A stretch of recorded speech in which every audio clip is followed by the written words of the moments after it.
Hey guys, welcome back to Astro Love Painter.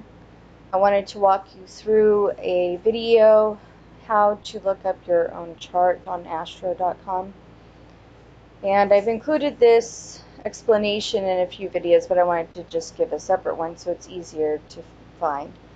Obviously I've saved mine to my toolbar, but this is going to be a walkthrough from the very beginning. So just type in astro.com.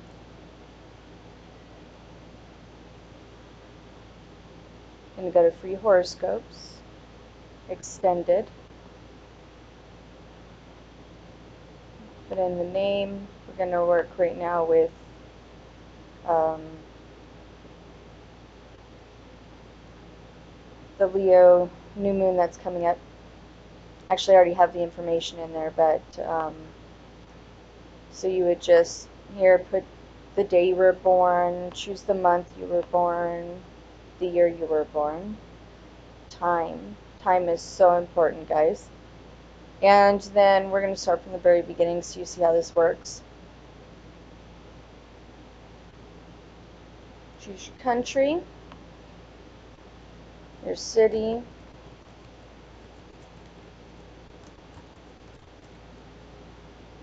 it'll give you a drop down choice, usually more than one pops up, and continue.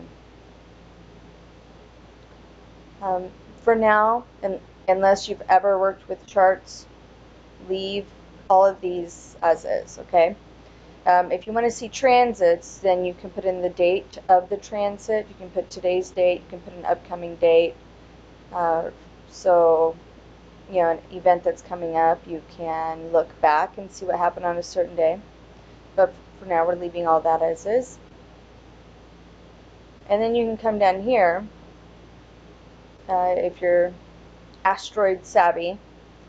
I like to work with part of fortune and vertex always.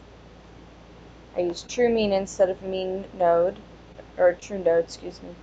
Descending, just do major aspects, it's easier, and you're set. So quick explanation of what you're looking at, because sometimes I do the reports with the actual chart.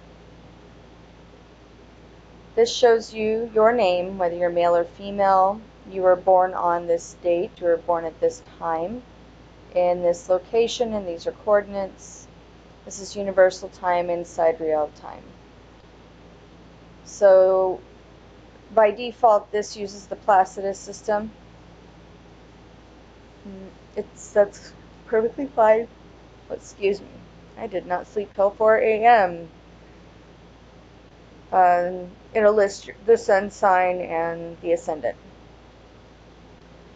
So this is the chart of what is in the sky at the hour that the Leo new moon happens. But for the purpose of this tutorial, I am going to assume that this is my chart.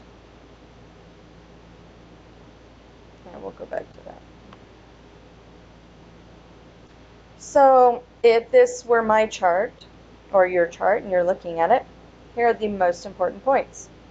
What is your ascendant or rising sign? You can see that this line is at 17 degrees and 22 minutes of Gemini. That creates your first house from this point, see? It's not the zodiac sign and the 30 degrees within, but it is the house, and depending on the house system you use. So the first house, House of I Am, is ruled by Gemini, the twins, and that's an air sign. It is also the first of the air signs in the evolutionary process. You will notice the line continues all the way across, and that becomes the descendant. The exact same degrees, but in the opposite sign, which is Sagittarius. The next things that you need to look for. Oh, I keep forgetting how sensitive this is. Now, understanding that the rising sign is Gemini, when you listen to horoscopes, or read them, or cast them, and you look here and see that the sun is in Cancer, so you must be a Cancer, it's true that your sun sign is Cancer. That is your ego. That is your soul expression.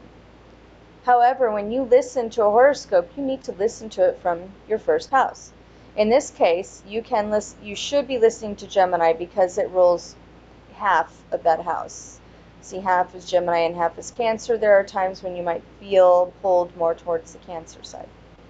So when I do a horoscope, I will say Gemini rising or Gemini eccentric people. That depend. You're Gemini eccentric. Say if you have a packed, Gemini first house, or you're at a critical degree, like 0, 29, 33, or that's funny. That's a joke. Or if you are into your progressions and you know that your progressed moon is actually in Gemini, then you might want to listen to that, okay? So, for the basics, listen to your rising sign. Unless this rising sign were closer down to here, which mine is at 25 degrees Leo, so even though I'm a Leo rising, I actually listen to my Virgo, because Virgo is the majority of my first house. Okay. This symbol is the sun, your soul expression, ego. This is obviously the moon, but this is your emotions. This is your love language, your desires, what you value. If you're a man, then Venus would show the type of woman you are looking for. Mars is your drive. Mars is also the very first reaction that you give if you feel threatened.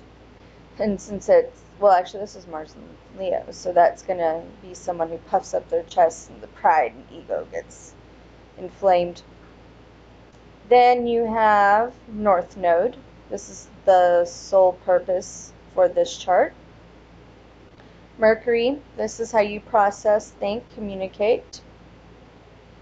We have Jupiter. Now, Jupiter is an outer lying planet, okay? So, the outer lying planets, such as Jupiter, Saturn, Pluto, Neptune, and Uranus, have an effect, but more of an outer evolutionary process, and they can also show imprintings of past life experiences, karma, if you believe in those things.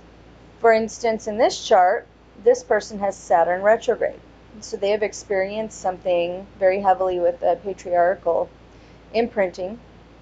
And there's Pluto retrograde, Neptune retrograde. So those will give an idea of somebody's past life experience. Now, excuse me. When I am pulling up a chart, these are the things that are in the sky right at the hour that I have posted. And these hours are chosen because, for instance, this is for the Leo new moon. This is the exact moment. As you can see, I was able to line them up exactly. The exact degree and exact minute that these become conjunct. So with full moons and new moons, these are things that will last for up to 2 weeks. What is really interesting about, well, I better leave this alone until I go into my horoscope for tomorrow. So, you understand your rising, you understand Sun, Moon, Mars, Venus, all of this. Now, if you are out above in space looking down at our solar system, this is Earth right here. This is you.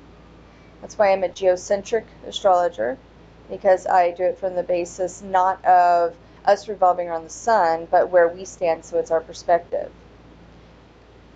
And there are some beautiful things going on in this chart. You have a grand trine, which happens to be fire.